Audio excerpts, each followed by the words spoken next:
Today, we start with two polling related stories, both of which so many of you have been writing to me about, saying, David, can this be true?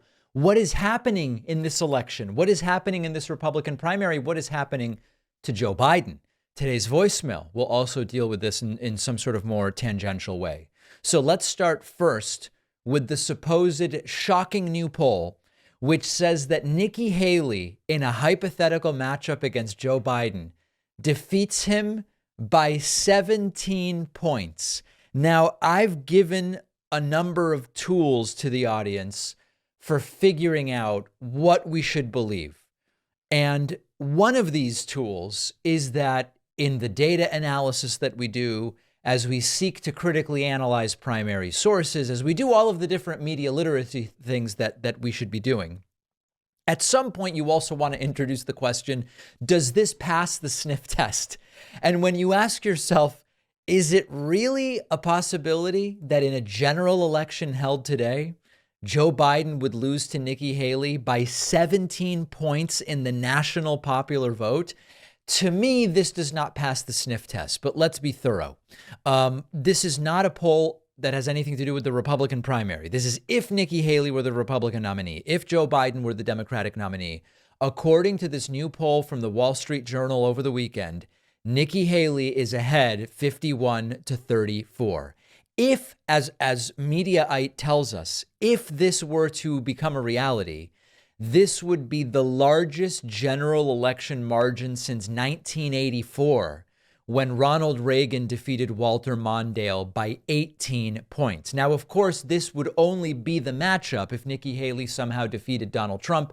There's no evidence at this time that Nikki Haley is going to defeat Donald Trump in the primary, but let's kind of think it through. Is this even remotely plausible? Is it even remotely plausible? I think the answer would obviously be no. And part of the reason that the answer would be no is the economic situation. And I know that there are so many people who will write to me and say, David, if people don't know the economy is solid, if people don't believe the economy is solid, if voters don't feel as though the economy is solid, it doesn't really matter. Sure, presidents get reelected when there's a good economy, but the voters need to know, feel, or believe that there is a good economy. Fine. But enough people recognize that the economy is pretty solid, that it is so impossible to imagine that an incumbent president would lose by 17. Now, could Biden lose? Absolutely. There's no, when I come to you and say, usually when the economy is as it is today, presidents get reelected, usually is not a rule, usually is not a definitive prediction. It's just 30,000 foot view. This is what we might expect. Now, the second question we should obviously ask in general, when we see one poll that looks different, is what do the polling averages say?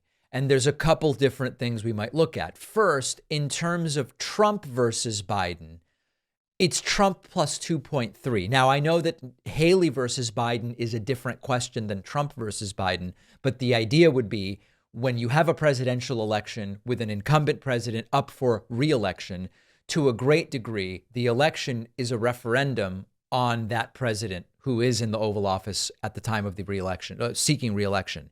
And so we would expect Trump versus Biden and Haley versus Biden to, at least in some general sense, track. And if you look at an average of recent polls, it's Trump plus 2.3.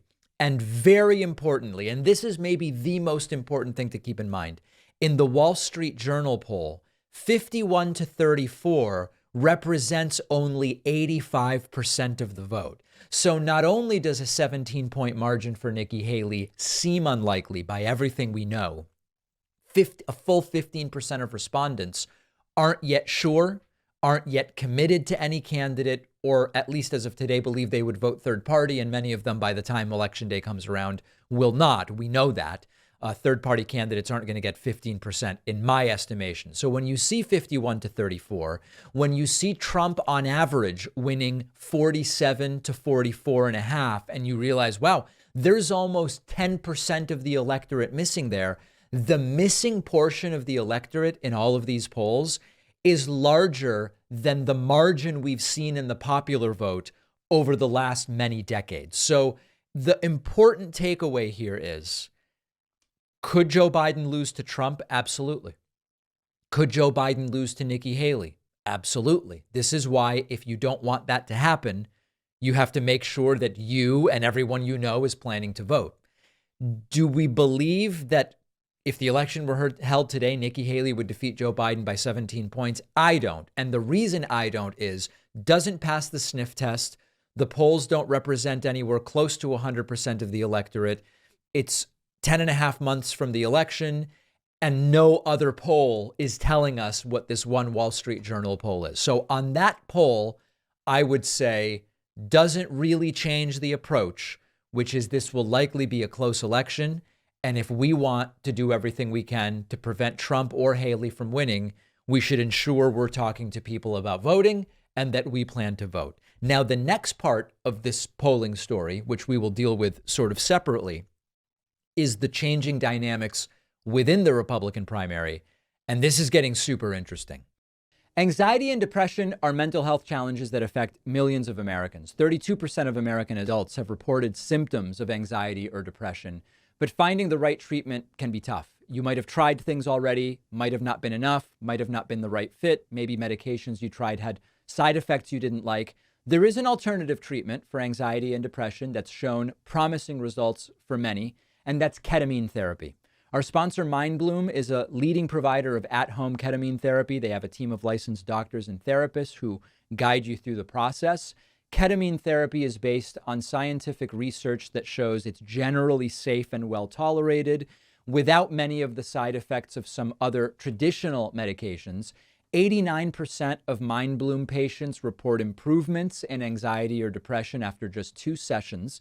And MindBloom has a special offer for my audience. You can get $100 off your first 6-session program by going to mindbloom.com/Pacman and using the code Pacman. The link is in the description.